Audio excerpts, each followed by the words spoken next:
الرحيم. الحمد لله الذي قال أفلا يتدبرون القرآن أم على قلوب أقفالها.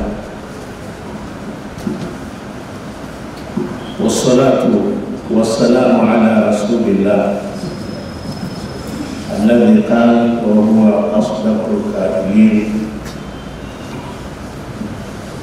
إن في الجسد مضغة إذا صلحت صلح الجسد كله وإذا فسدت فسد الجسد كله ألا وهي القلب.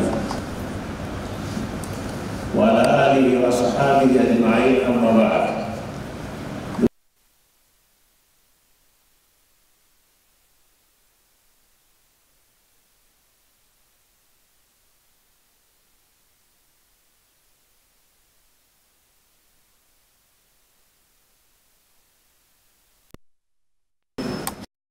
Bila shaka tutapata pia sasa tufanyeje kama nyoyo zimechafuka ili tuwe katika watu wa kheri.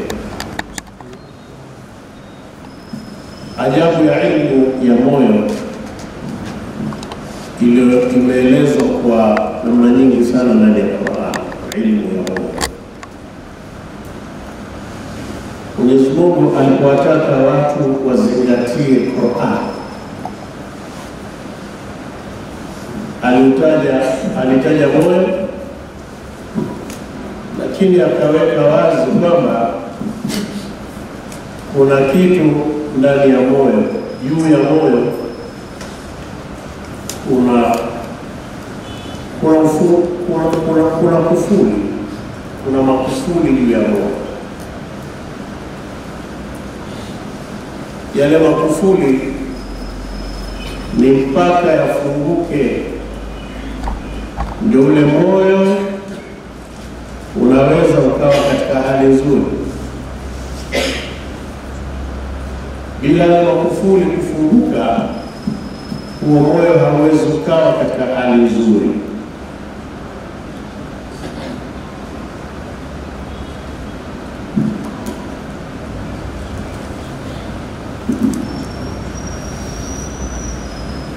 Mwenyezi Mungu akasema afala yatadabbaruna al-Qur'an. Ni kwa nini watu hawazingatii hii Qur'an? Am ala qulubin aqfaluha, bali juu ya nyoyo yapo makufuli. Sasa hii juu ya moyo yapo makufuli. Juu hii kwanza ni juu ya hakika au ni juu ya majazi? Na haya makufuli ni ya hakika au majazi? Siku moja Mtume Muhammad sallallahu alaihi wasallam, ukisoma tafsiri ya Ibn Kathir kwenye aya hiyo utakuta maelezo haya. Akifasiri Ibn Kathir hii aya kwenye hiki kipande, am ala qulubin aqfaluha, au juu ya nyoyo, bali juu ya nyoyo yapo nini? Makufuli ya hizo nyoyo. Alipofika hapo Mtume, hasa kwamba kuna kijana mmoja wa Yemen, kutoka Yemen, alipomsikia Mtume anasoma hivyo, asema yule kijana akasema bala ala qulubi aqfaluha hata yakuna Allahu yaftahuha, bali juu ya nyoyo yako makufuli, ni hakika mpaka Mwenyezi Mungu ayafungue.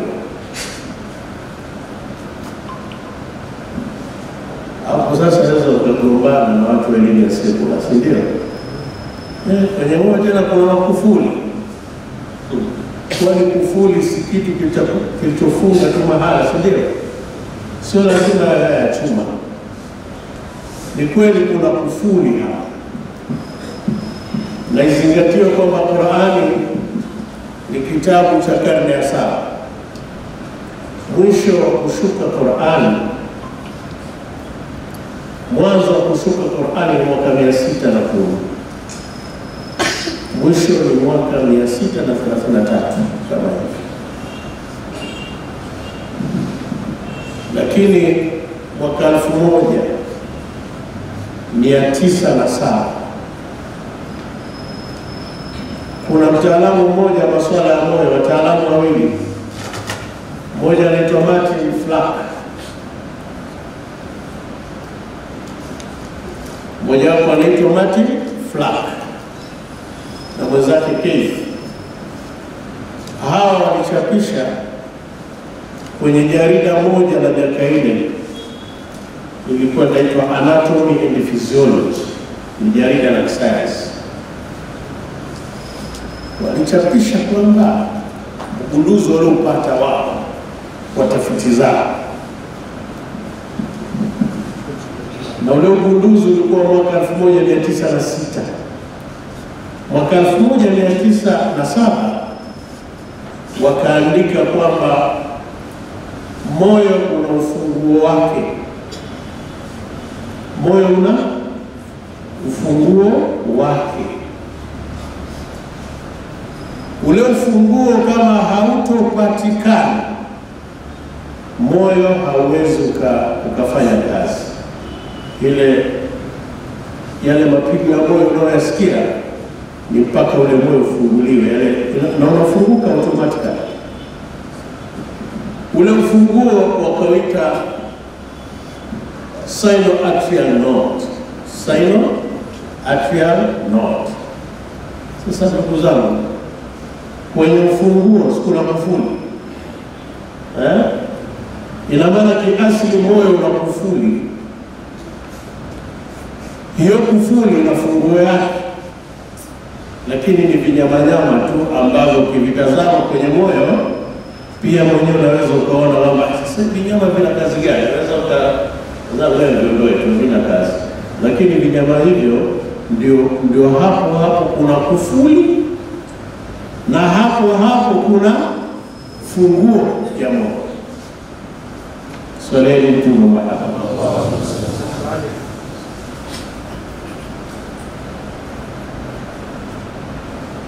La kustaajabisha kabla hatujaendelea,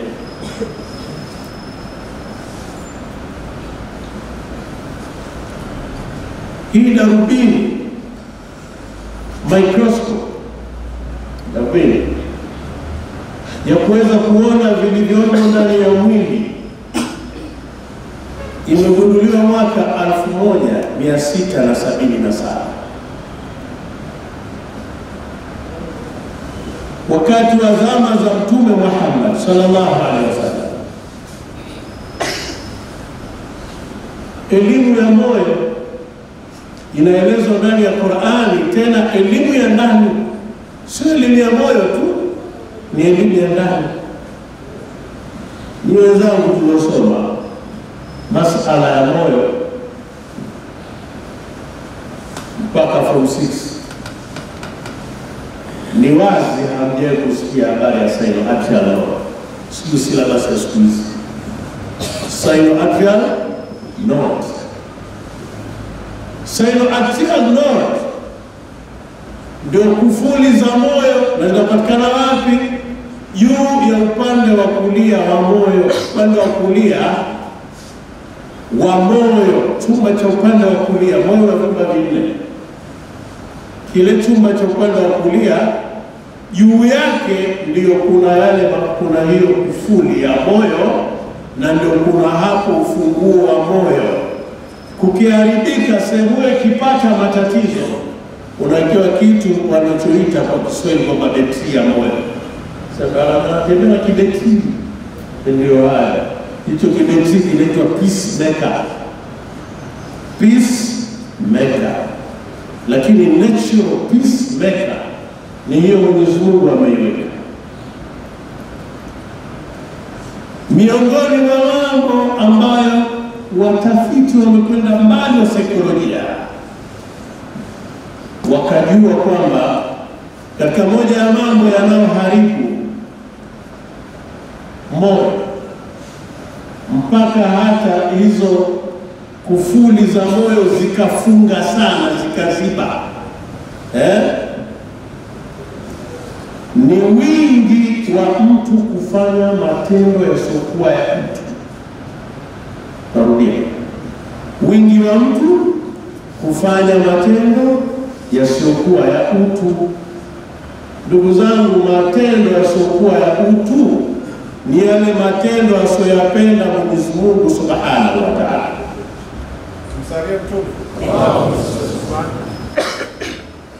Ndio maana yoyote ambaye hana mazingatio ya Qur'an, tadabbur, mazingatio kwa lugha hii ya tadabbur ni kufuatilia na kujua undani wa jambo na kulitekeleza.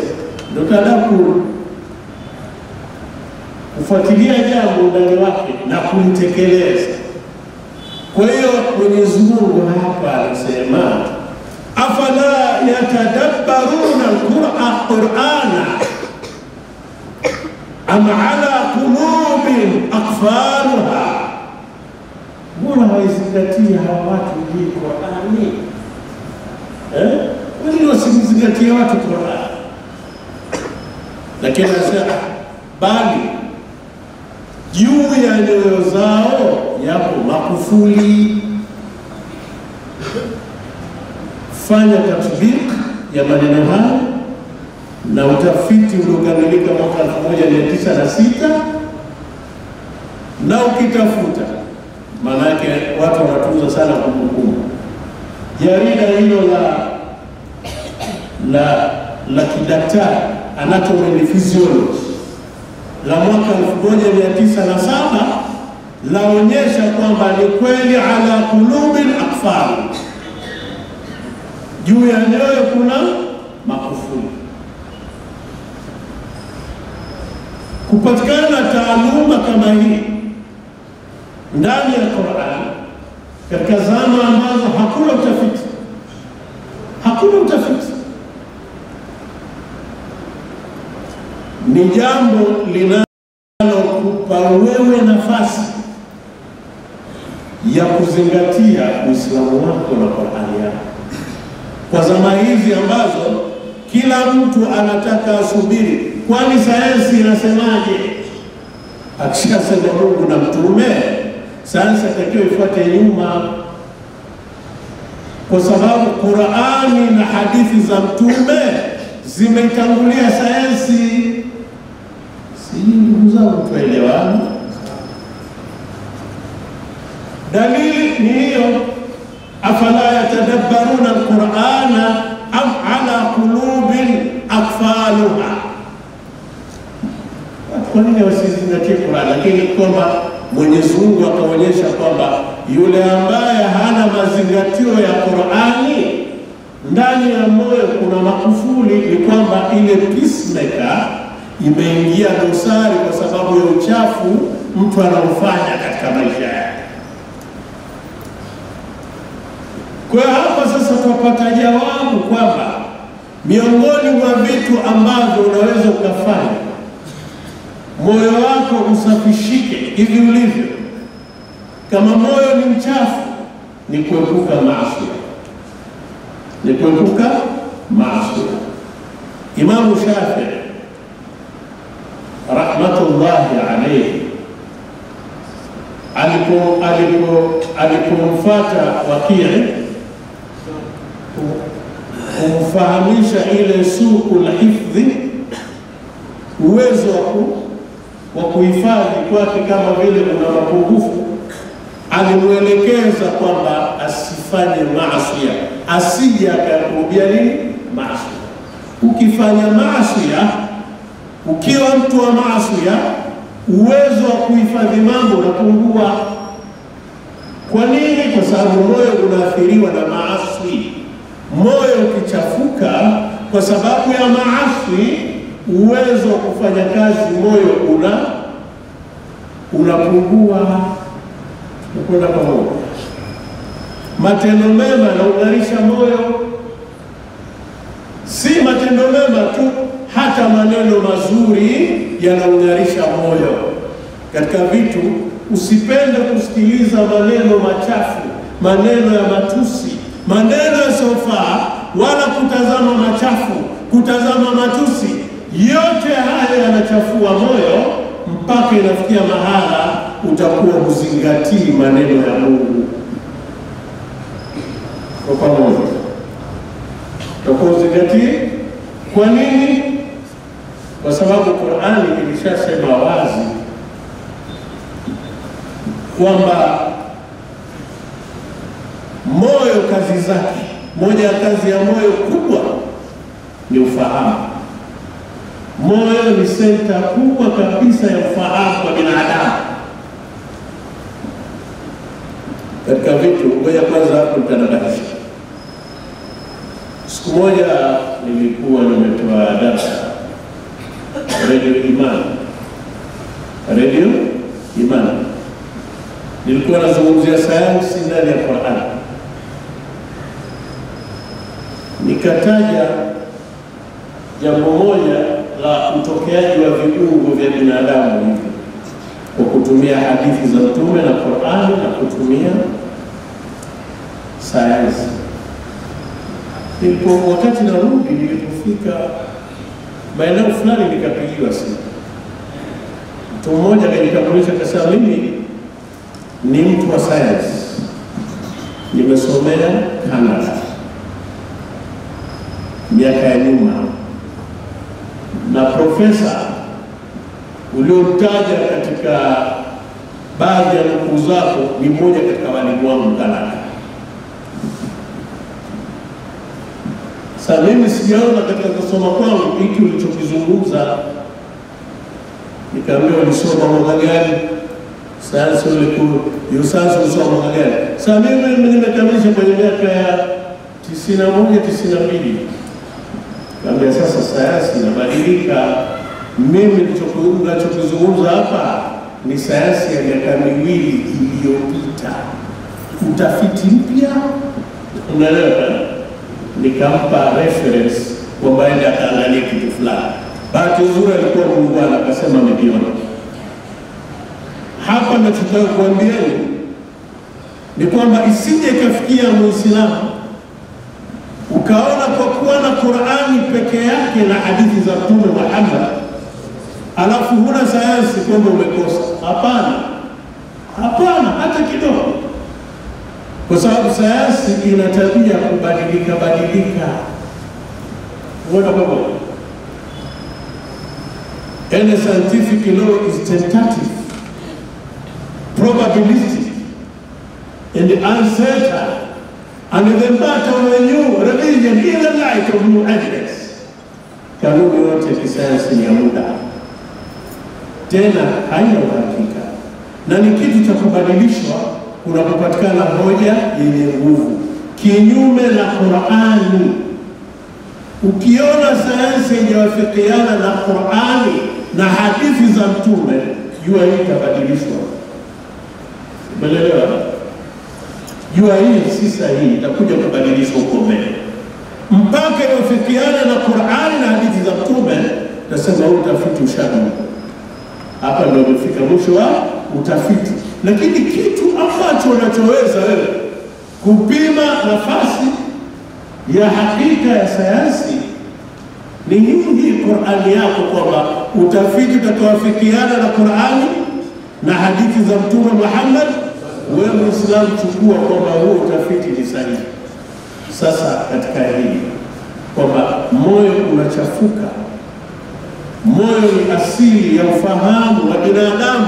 Qur'ani inasema lahum qulubun la yafqahuna biha, lahum qulubun la yafqahuna biha, wana nyoyo ambazo nyoyo hazina utambuzi, hazina uwezo wa kufahamu kitu. Ina maana hapa natija unayoipata hapa katika aya hii ni kwamba Qur'an, ni kwamba moyo ndio sosi ya utambuzi, ndio chanzo cha utambuzi. Qur'an inasema hivi.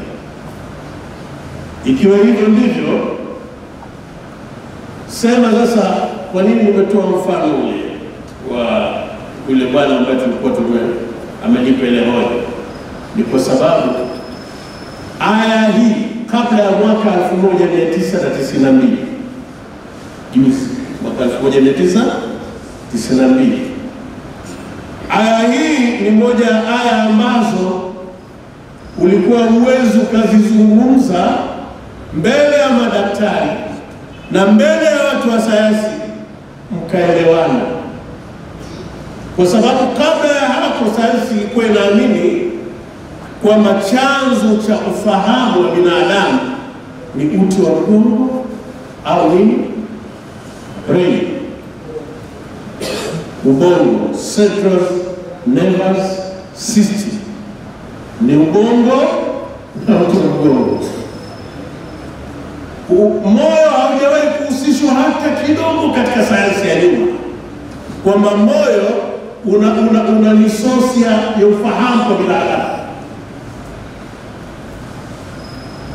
isipokuwa mwaka 1992 yalithibiti maneno ya Allah subhanahu wa ta'ala pale ya kwamba sanurihim ayatina fil afaqi wa fi anfusihim hatta yatabayyana lahum annahu lahaqqu min rabbihim.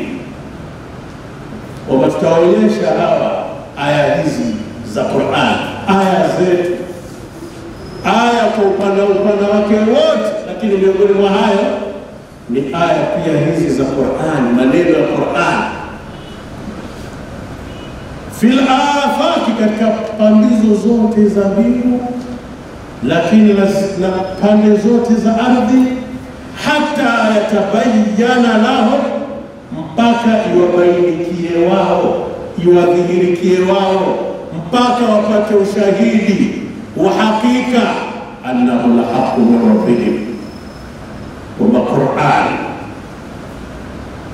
Uislamu ni mwongozo wa haki kutoka kwa Mola.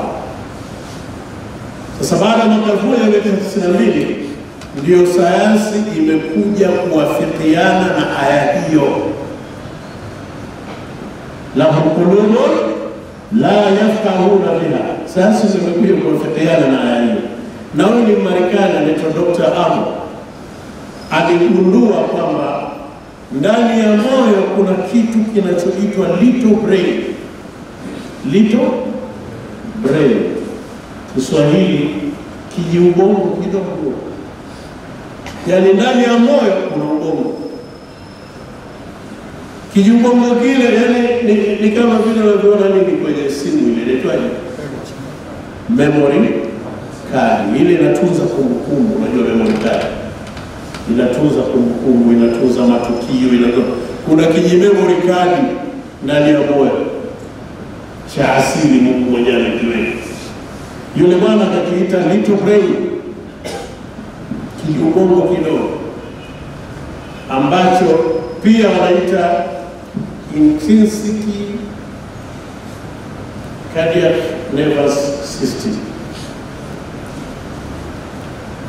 kwamba ambapo kile kijiubongo kwa tafiti yake mimi ninafahamu ni zaidi hivyo alivyotaja, ni kwamba kuna vishipa vidogo vya fahamu zaidi ya 40,000. Wakasema kwamba moyo ndio senta kubwa ya ufahamu wa binadamu. Siku hizi kuna fani inaitwa heart intelligence. Heart intelligence, swaleni tu Muhammad. Heart intelligence ni fani ya kisasa inayohusiana na ufahamu wa moyo, lakini heart intelligence hii si ndio Mwenyezi Mungu anasema lahum qulubun la yafqahuna biha, wana nyoyo hawafahamu kwa hizo nyoyo. Hapa wewe unapata ishara gani ndugu yangu Muislamu? Ishara unaipata ni kwamba hii Qur'an, ukiwa wewe na Qur'an, naomba uwe na mazingatio haya yafuatayo. Moja, Qur'ani ni wewe ukikamata Qur'an umepata bahati kwamba yani umeshika maneno ya Mungu. Sio kuna pamoja. Umeshika maneno, ile Qur'ani ni maneno ya Mungu, kitembea nayo. Ni ile tu binadamu hana tadabbur, hana mazingatio, lakini hakuna kitu ambacho tungetakiwa kukiheshimu kuliko Qur'ani.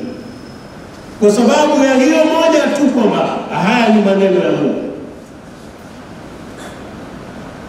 Maneno ya Mungu.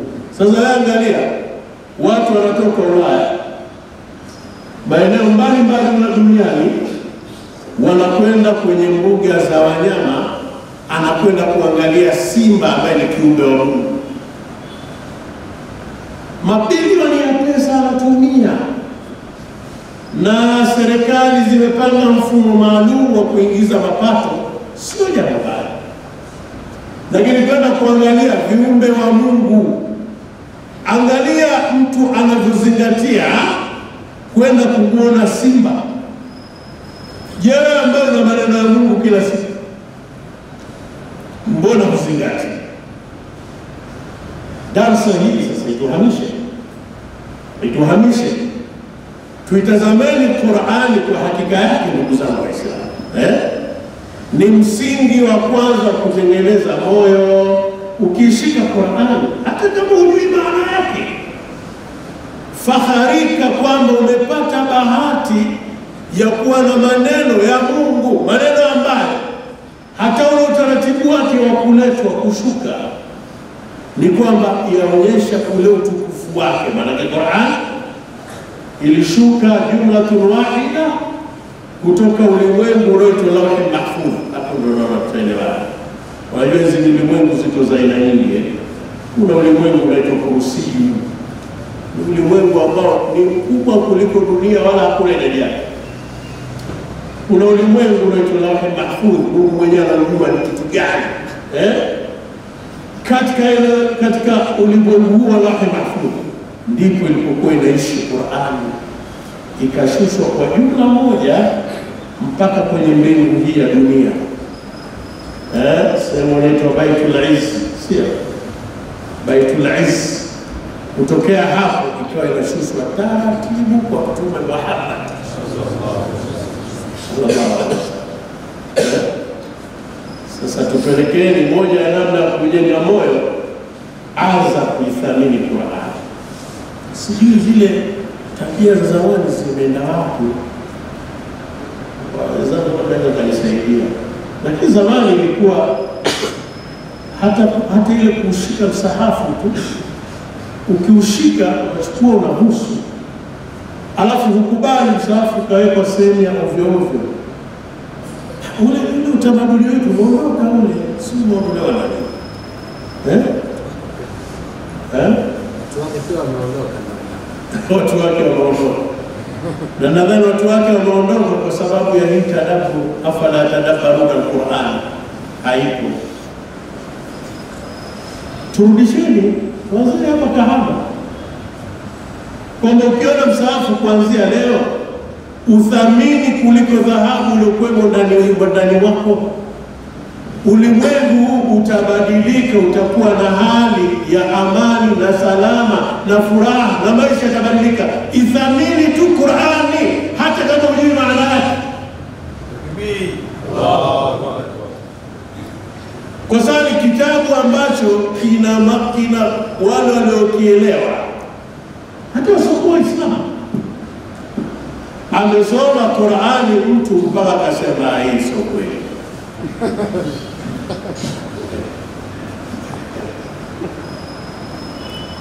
Si kweli. Mtu aliletewa Qur'ani, profesa mmoja anaitwa Keith David Moore. Keith David Moore akaonyeshwa hatua za uzazi kuanzia mwanzo mpaka mwisho, kwamba mtoto ana hatua ya kwanza inaanza sperm. Sperm ni nutfa. Sperm inabadilika inakuwa zygote. Zygote ndio alaqa inabadilika. Hii zygote inabadilika inakuwa blastocyst mpaka inakuwa embryo, ndio wakaita kwamba mudhara. Stage zote zimeelezwa mpaka mtoto anatoka tumboni. Yule profesa mambo yale ya embryology na elimu inahusiana na mambo hayo na elimu janini, elimu ya kiumbe kikiwa ndani ya tumbo la mama. Profesa yule anaitwa David Kefmo, profesa wa chuo kikuu cha Manitoba Winnipeg, kilichokuwepo Manitoba kule Canada. Alipoambiwa maneno yale kwamba bwana, kwenye Qur'ani profesa wako wote kuna stages hazawezekani aingia kidini, kwani Muhammad alikuwa Mgiriki? Ambiwa kwani alikuwa Mwingereza? Alikuwa Mjerumani? Hapana, alikuwa mtu wa Maka. Sasa ndio hiyo, haiwezekani ajue mambo haya. Akapenda aonyeshwe. Alionyeshwa na shekhe mmoja wa chuo kikuu cha Imam University, alikuwa anashughulika sana na mambo yale, kilichokuwa kule yeye Abdul Majid Zindani. Akamwonyesha hiyo. Unajua yule alizungumza kwenye mkutano wa hao wataalamu uliofanyika Dammam, Saudi Arabia. Unajua Dammam wenyewe wanajua wanaishi Saudi Arabia, kwa programu inaitwa Dammam. Alizungumza, alisimama, ni mkutano wa madaktari, lakini ile hali iliyompata na mshangao uliompata ndani ya mkutano wa madaktari, akawa anazungumzia Qur'an.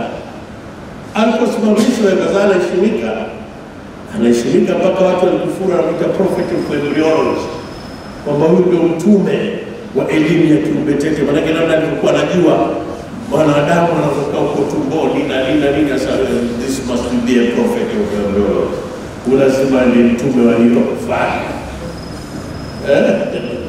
Sasa yeye alipata nafasi ya kuzungumza, asema I have a great pleasure to clarify the statements in the Quran about human development.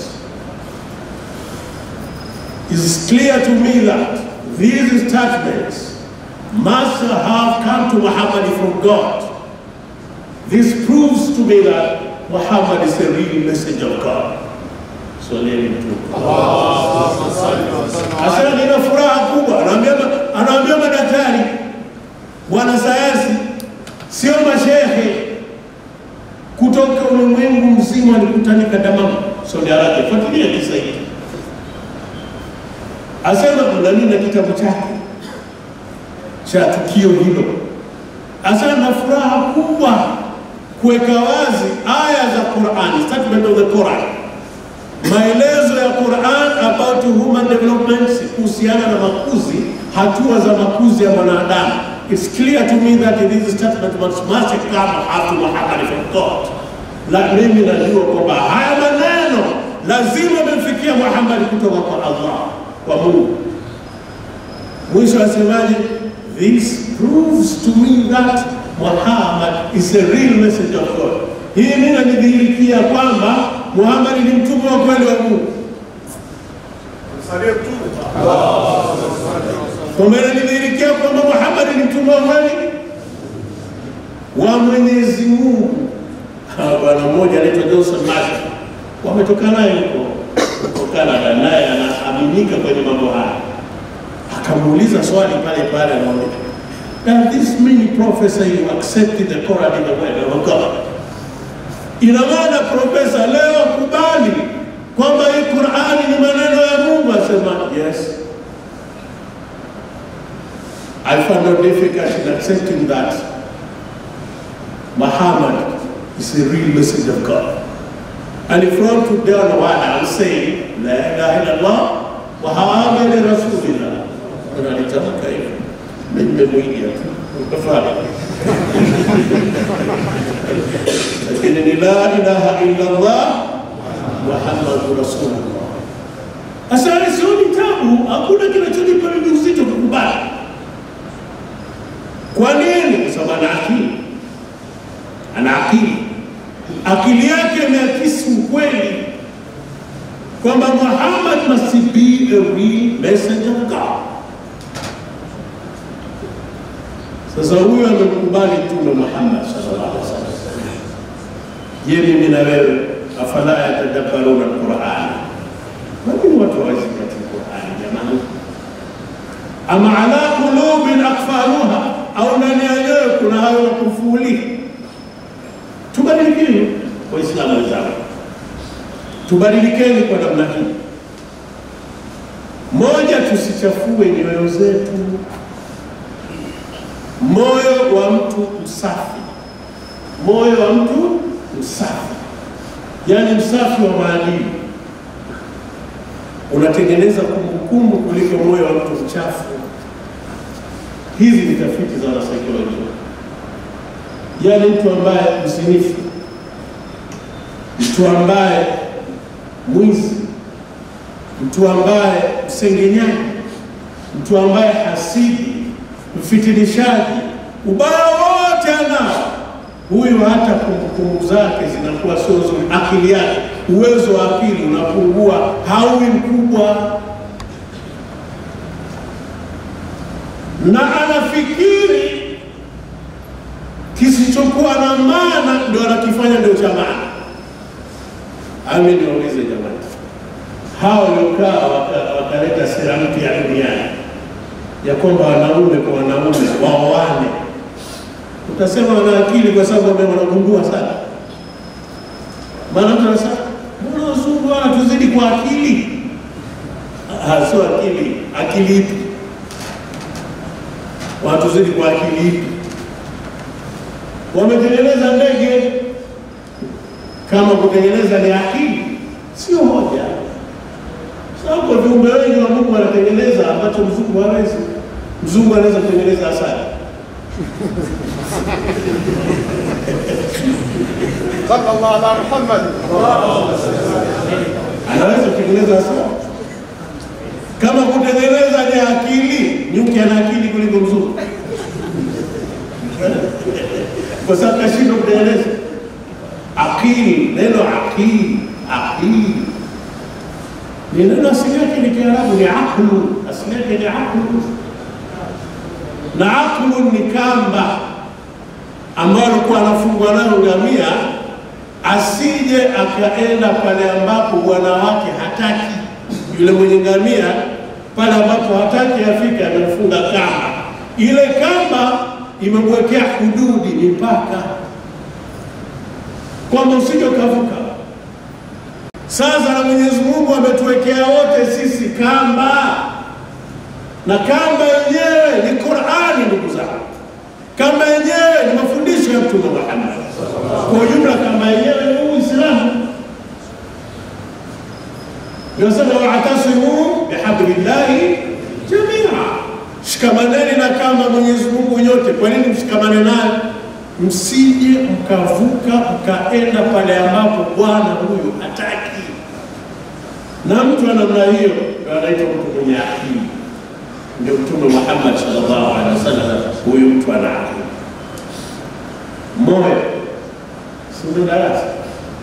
Moyo wa mwanadamu ulivyoelezwa ndani ya Qur'an na hadithi za Mtume Muhammad sallallahu alaihi wasallam za kisi upana wa elimu ya Kiislamu, elimu ambayo tunaidharau. Tazama tu hadithi ya Mtume Muhammad, asema ndani ya moyo kuna kipande cha nyama, si ndio? Hiki kipande cha nyama kikiwa hakina tatizo lolote, ndio maana ila salahat, sio mwili mzima utakuwa hauna tatizo. Kikiharibika mwili mzima unaharibika. Hadithi hii Mtume Muhammad, kwa ni mwanasayansi hapa anazungumzia hadithi hii. Wewe Muislamu una mioyo, huu moyo unafanya kazi mbili. Huo unaweza kuita physical heart au kaita spiritual heart. Kazi zote mbili. Ndani ya moyo kuna kazi za kiroho, moyo huo, lakini kuna kazi za kimwili. Sasa moyo, tuende kwenye physical heart, na hii hadithi ya Mtume Muhammad. Sitaki kuelewana, twendeni pamoja. Sasa Mtume anasema ndani ya mwili kuna nini? Moyo. Ule ukikaa sawa huu moyo, viungo vyote vya mwanadamu vinakaa sawa. Ukiharibika, viungo vyote vinaharibika. Hebu tuangalie mtu mwenye matatizo ya moyo, moyo ambao kazi yake ni kusukuma damu. Sasa moyo umepata matatizo, hausukumi damu vizuri, ufahamu kwamba huyu akili yake pia itapungua. Unajua mtu mwenye matatizo ya moyo kama amekamata vizuri, akili inachafuka. Hili liko wazi, siku hizi matatizo ya moyo yako mengi sana. Lakini moyo ukipata matatizo, fahamu kwamba figo zitakufa.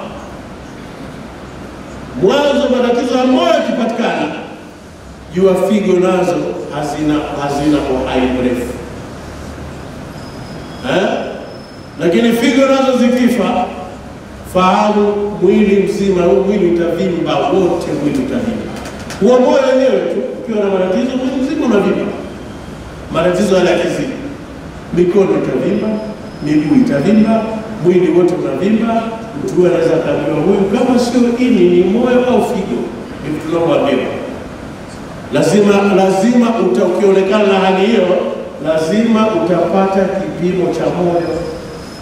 Sasa hivi viungo vyote vimepata matatizo kwa sababu ya matatizo ya nini? Ndio Mtume anasema idha salahat salaha al-jasadu kulluhu wa idha fasadati fasada al-jasadu kulluhu ala wa hiya al-qalb. Hicho kipande cha nyama kikiwa hakina tatizo lolote, Kiswahili hapo tutaelewana vizuri, mwili mzima hautakuwa na matatizo. Kikiharibika, kikiwa na tatizo lolote, mwili mzima utakuwa na matatizo.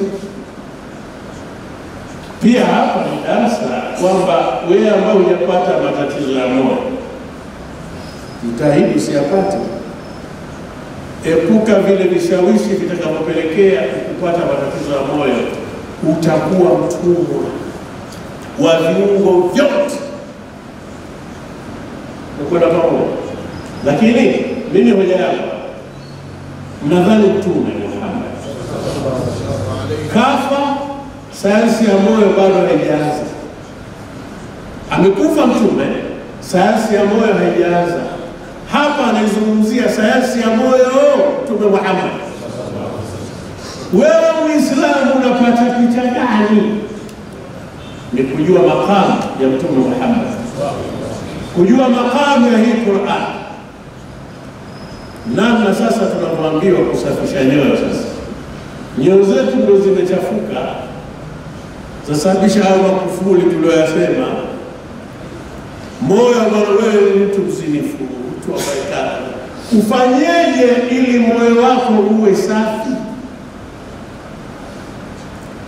Na la pili, ni ipi dalili ya kuchafuka moyo?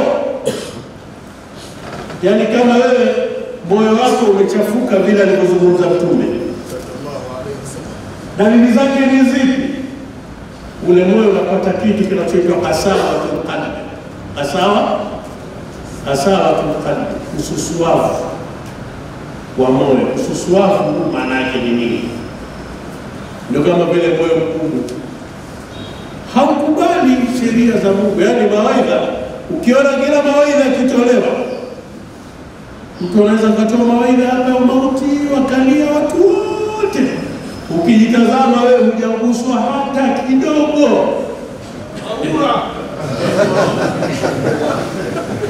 Jua moyo huu moyo wako huu una shida, una qasawatul qalbi. Unatakiwa huu ugumu wa moyo kuondolewe, hilo tatizo la moyo. Na ukiwa na qasawatul qalbi, dalili nyingine walizungumzwa na moyo, mtu ambao uchafuka, moyo wako uchafuka, dalili walizungumzwa na wanazuoni, dalili nyingine ni kwamba huwapendi watu wa heri. Yaani huna sababu, lakini utasakata yule ustadhi yule, naona yule, na mtu ukijiweni ndio naona sipendi yule, ana nini? Basi sipendi. Na kweli hampendi, Yeye ni mfanyabiashara wa mabati, huyu kazi yake ni kufundisha alif be. Hawakutani kwenye maslahi hata kidogo, lakini hampendi. Sio shaona mara nyingi yatokea adui wa mwalimu wa madrasa tajiri. Mwalimu tajiri wa sababu lazima atoke. Kakufanya nini? Maana wewe magari yako yanakwenda Kongo, Burundi, Rwanda, wapi ndio shughuli zako. Usiku mzima wafikiri kwamba magari yamefika salama, hajafika. Ushuru wake ni kiasi gani? Alafu tajiri huyo sababu yake mkubwa ni mwalimu wa madrasa, mwalimu ambaye usiku mzima wanafunzi wangu alif be te wameshaielewa, sura ile wameielewa. Huyu fikra magari yamefika salama, huyu wanafunzi wameelewa alif be te, lakini huyu anamchukia sana huyu. Hawakutani kwenye maslahi hata kidogo. Jua hii inasababishwa na kitu kinachoitwa qasawatul qalbi. Qasawatul qalbi, huo moyo ni dalili ya ugumu. Ukiona watu waheri wewe wapende. Kuna mtu mmoja sana bwana, mimi nikiona mashehe nakasirika, natamani mpige mmoja. Sasa mpige mmoja, jaribu mpige mmoja katika mashehe. Huyo ni uchafu, ni sababu ya uchafu wa moyo. La kwanza tunasema nini? Mawaidha hayakubali. La pili, kuwachukia watu wa kheri.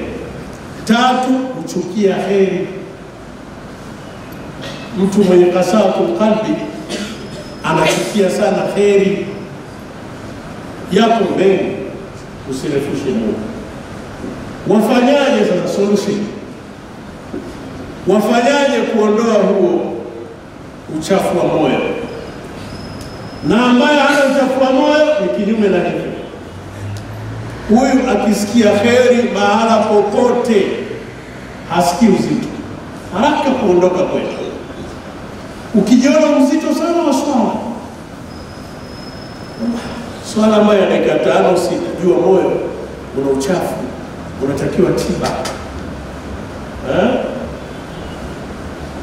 Hizi ni dalili za mtu mwenyewe, unaweza ukajijua kwamba mimi ni kweli. Dawa yake sasa, ajabu sasa moja, dawa zake ni hizo kheri. Wewe wachukia kheri alafu dawa yake ni hizo kheri. Jilazimishe sana kuwa mbele ya watu wa kheri. Hata kama wapendi, weka mbele yao kama hivyo. Mtiba, wallahi lazima mtiba. Utajikuta wewe ukichanganyikana na watu wa kheri hao, hata wasiseme chochote, wakae tu. Kila siku zinapozidi kwenda, utajikuta unabadilika mpaka unakuwa vizuri. Suhbatul akhyar lilqalbi dawahu, kusuhubiana na watu wa kheri kwenye moyo kuna dawa, ni dawa ya moyo wokovu. Lakini lingine ambalo unaweza ukafanya, kusikiliza mambo ya kheri, kwa sababu ukisikiliza maneno mazuri, yale unaposikiliza maneno mazuri yanatengeneza sana akili na yanarutubisha sana moyo.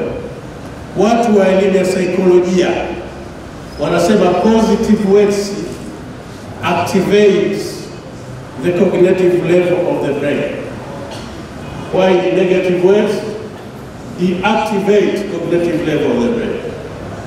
Kwa ufupi ni kwamba maneno mazuri huwa yanafanya ubongo ufanye kazi vizuri.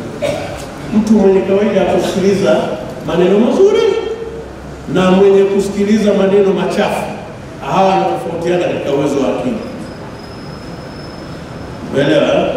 Wanatofautiana katika uwezo wa akili. Jilazimishe uwe unasikiliza maneno mazuri, yanatengeneza akili na moyo unatulia. Ni njia nyingine wanatufundisha maimamu hapa ile mambo ya kadhaa. Lakini njia nyingine, mtaje sana Mwenyezi Mungu, mtaje sana Mwenyezi Mungu. Alam ya'ni lilladhina amanu an takhsha'a qulubuhum li dhikrillah wama nazala min al-haqq, kwamba sasa hiyo hajafika muda kwa wale ambao waamini kunyenyekea nyoyo zao, nyoyo kupata unyenyekevu kutokana na kumtaja Mwenyezi Mungu na kutokana na kile kilichoteremka katika haki. Jilazimishe, kama mwenye gari yako uko peke yako, hujui kusoma Qur'an, lakini usiweke usigari stawale na mitaarabu na mimi na nini, weka Qur'ani, sikiliza Qur'ani au sikiliza mawaidha. Hii inaamsha, activate the cognitive level of the brain. Ubongo unazidi kusawazisha, kukaa vizuri, na moyo unazidi kukaa vizuri. Lakini kumtaja sana Mwenyezi Mungu, uwe na kawaida kumtaja sana Mwenyezi Mungu, ni dawa ya moyo. Moyo uliokufa automatically utajikuta unatoka kwenye ujitu kuwa na utu, utatoka kwenye ujitu na kuwa na utu automatically. Utatoka kwenye ukatili kuwa mnyenyekevu, utakuwa mnyenyekevu, na ukiambiwa sasa utakuwa na amilika mwisho kabisa. Hasad ambayo tazungumza kwa dakika moja. Kuna kituo kimoja kule Amerika kinaitwa American Research Center. Walifanya utafiti wa kansa, wakagundua kwamba 61%, bahati nzuri ile gazeti na 61% ya mchango wa kansa ni kuwa na hikdu, kifundo, kinyongo. Lile gazeti linaandikwa kinyongo husababisha kansa, nadhani kwa tarehe 25 sio kuzigani. Kinyongo ndio hiyo hikdu, na hikdu, chuki, huwa inatokana na hasad. Kwa hasadi huwa inasababisha kansa, ndugu zangu. Na hasadi, ili uelewe, ni ile kuona neema aliyokuwa nayo fulani, kutamani neema aliyokuwa nayo fulani muondokee. Ubaya mkubwa ni ile kuchukua hatua za ile neema aliyokuwa nayo fulani muondokee. Ngoja nikupeni mfano siku ya Idi. Siku ya Idi watoto wale, mtu mwingine anaweza kuona watoto atembea, akatafuta mtoto ambaye kapendeza, akachukua kiatu chake kimoja na kuficha. Hasadi, dalili hiyo ni hasad. Na ukiona hasad ni sifa kubwa kabisa, qualification namba 1. Kama unataka kuwa mchawi, huwezi kama una hasad. Wachawi wote wana hasad, maana ndio sifa nambari 1 ya mchawi. Lazima uwe na hasad, na ile hasad ina daraja. Kuna mpaka 100%. Mwenye 100% akimuona mtu kafanikiwa, mpaka homa anapata, anatetemeka usiku kabisa, homa na kohoa.